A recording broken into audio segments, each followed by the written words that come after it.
Seatbelts fastened? All right, good afternoon. Secretary-General is in Geneva in Switzerland today, where tomorrow he will speak at the opening of the World Refugee Forum, which is being co-hosted by UNHCR and Switzerland. The Secretary-General and the UN High Commissioner for Refugees, Filippo Grandi, also intend to talk to the press following the opening ceremony. And you will have seen yesterday the Secretary-General expressed his disappointment at the result of the COP25, which wrapped up in Madrid over the weekend. He said that the international community had lost an important opportunity to show increased ambition on mitigation, adaptation, and finance to tackle climate crisis. But he added, we must not give up, and he will not give up. The Secretary-General is more determined than ever to work for 2020 to be the year in which all countries commit to what science tells us is necessary to reach carbon neutrality in 2050 and no more than 1.5 degrees Celsius temperature rise. Tomorrow evening, the Secretary-General will begin an official visit to Italy, during which he will have bilateral meetings with the President of the Republic, Sergio Mattarella, the Prime Minister, Giuseppe Conte, as well as other senior officials. The Secretary-General and the Prime Minister will hold a joint media stakeout following their meeting. On Wednesday morning, he will address a special session that will take place in the Italian Senate. In his remarks, he will discuss the global challenges and will appeal for renewed commitment to multilateralism and international solidarity. The following day, the Secretary-General will go to Brindisi to mark the 25th anniversary of the UN Global Service Center, a facility providing crucial support to peacekeeping and political operations throughout the world. And on Friday at the Holy See, the Secretary-General will have an audience with His Holiness Pope Francis. And today, Secretary-General is appointing Agnès Kalibata of Rwanda as his special envoy for the 2021 Food Systems Summit. In 2021, the Secretary-General will host a Food Systems Summit with the aim of maximizing the co-benefits of a food systems approach across the entire 2030 agenda, including meeting the challenges of climate change. As a key contributor to the Decade of Action to deliver Sustainable Development Goals, the objectives of the Food Systems Summit are to generate momentum, expand their knowledge, and share experiences and approaches worldwide to help countries and stakeholders unleash the benefits of food systems for all people. The summit will also offer a catalytic moment for global public mobilization and actionable commitments to invest in diverse ways to make food systems inclusive, climate adapted, and resilient, and to support sustainable peace. The Special Envoy, working with UN systems and key partners, will provide leadership, guidance, strategic directions towards the summit. Ms. Kalibata will be responsible for outreach and cooperation with key leaders, including government and other strategic stakeholder groups, to galvanize action and leadership for the summit.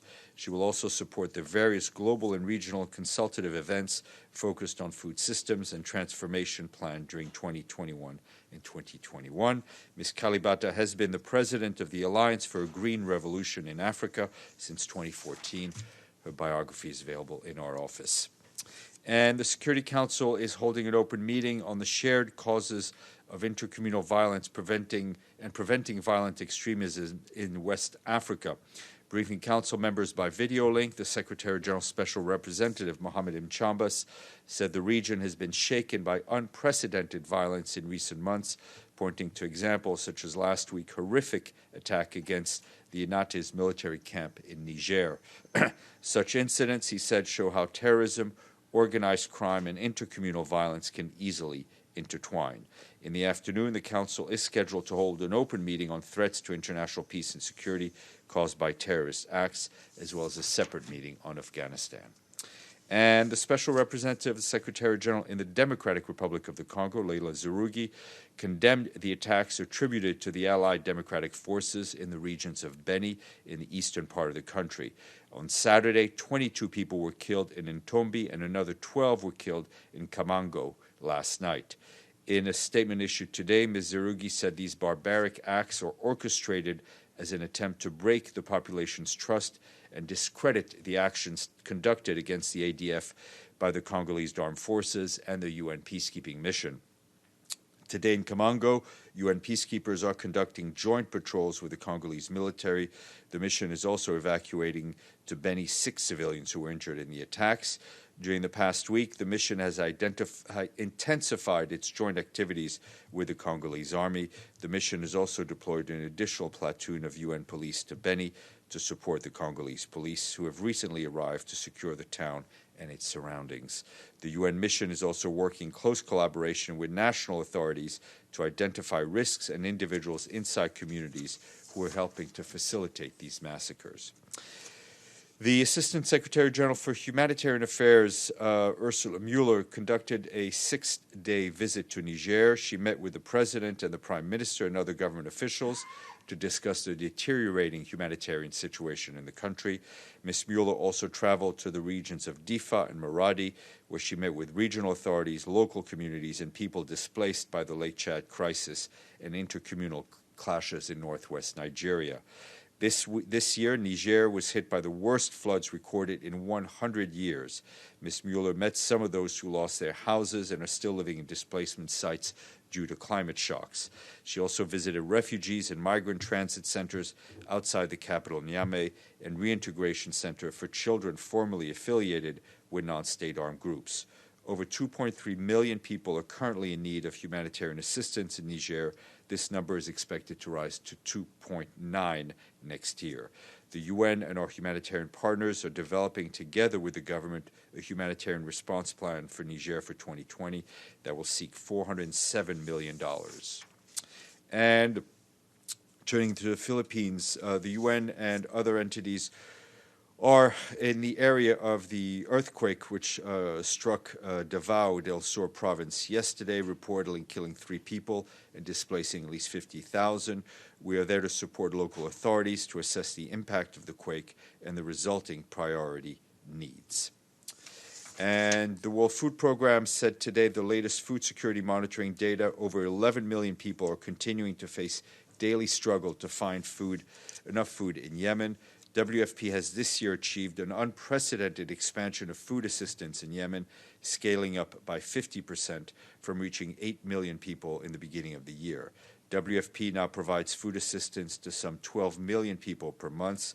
Meanwhile, food assistance has been doubled to the worst-hit areas where conflict and economic collapse have left nearly 240,000 people living in famine-like conditions.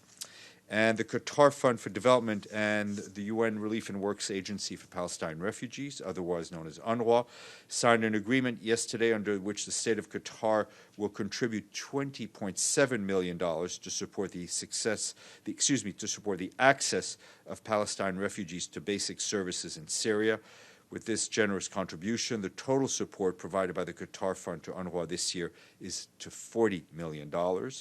The Acting Commissioner General, Christian Saunders, noted the donation to UNRWA's operations and activities in Syria comes at a time of intense financial challenges for the agency.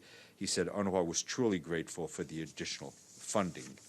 And lastly, a new approach is needed to help reduce undernutrition and obesity at the same time as the issues become increasingly connected due to rapid changes in countries' food systems. According to a new report of the World Health Organization published in The Lancet, this is especially important in low- and middle-income countries. More than a third of such countries had overlapping forms of malnutrition, particularly in sub-Saharan Africa, South Asia, and East Asia and the Pacific. Undernutrition and obesity can lead to effects across generations, as both maternal undernutrition and obesity are associated with poor health in offsprings. On that note, yes, sir. Thank you, Steph. With regard to the COP25 and the SG statement and his disappointment of the outcome, does the SG foresee that he should, or the UN should, take a new approach tackling the climate change issues? Since, to my understanding, the blockage came from the interpretation of Article 6 of the Paris Agreement. Is there any plans to redesign the approach? Look, I don't think it's about going back and reworking or looking back to what the agreements that were already agreed to. The Paris Agreement is clear. Article 6 is clear. What is expected is clear. The science is clear. What is lacking is the political will and the ability for member states to come to a consensus. The Secretary General will not give up. He will continue. To push and cajole member states. Meanwhile, we continue to work with other actors, the business community, civil society, who I think have all moving in the right direction. But it is an issue of a lost opportunity and of lack of political will and ability to come to an agreement. Yes, ma'am. Hold on, your microphone's not on. There we go. Okay. The SG said he is disappointed at the COP25's weak outcome. The process set out in the Paris Agreement hinges on countries stepping up emission cuts at next year's climate summit. What does the SG have to say about our way forward to COP26? What must be achieved at that conference? Well, I think for the Secretary General, I think addressed your question in what he said yesterday, which is that he remains more determined than ever to work for 2020 to be the year in which all countries commit to what science tells us is necessary to reach carbon neutrality by 2050 and no more than 1.5 degrees rise. I think the next stop on the COP is Glasgow. I think every lost opportunity increases the pressure. For his part, the Secretary General will work hard during the upcoming year, as will the head of the UNCCC. The Secretary General, as you know, has appointed a new climate envoy, Mark Carney, who will start to work with us early next year. But at the end of the day, the decisions are in the hands of member states. But we will continue to deliver the same message privately and publicly. Wait, yeah. What are the factors of these pretty bad results of COP25? I remember, could we think that because it was moved last minute, given to another country to be organized, could it be imputed for that? Or also another thing I have in mind is like President Macron said that he would really try to link between last year and this year and he play would try to what? Sorry. To link. Yeah. To link and play a role, but. How involved have the French? Have the French been? Look, I think the European Union, a number of critical global players were all involved. I think blaming the move from Chile to Spain, I think would. To me, seems to be out, missing the point in the sense. I think the Spanish did an amazing job in a very short time in putting together a COP. I mean, I wasn't in this one, but I've been to other COPs. It's not the kind of thing you want to have to put together in a few weeks, but they did. They worked very hard. The Chilean presidency worked very hard. The Spanish authorities worked very hard. The issue is there was an inability of member states and groups of member states to come to a consensus. We're not going to play the blame game in terms of targeting individuals, but what is clear is for the Secretary General, this was an opportunity that was missed, an opportunity we can not really afford to miss. Yes, ma'am. Did you have a question? Okay. Why not? It's free, same price. You've paid for me already, so...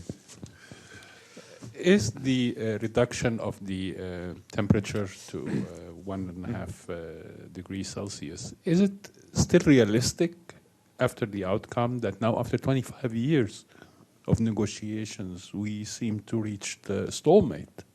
Is it realistic? We have to keep to the goals that we have.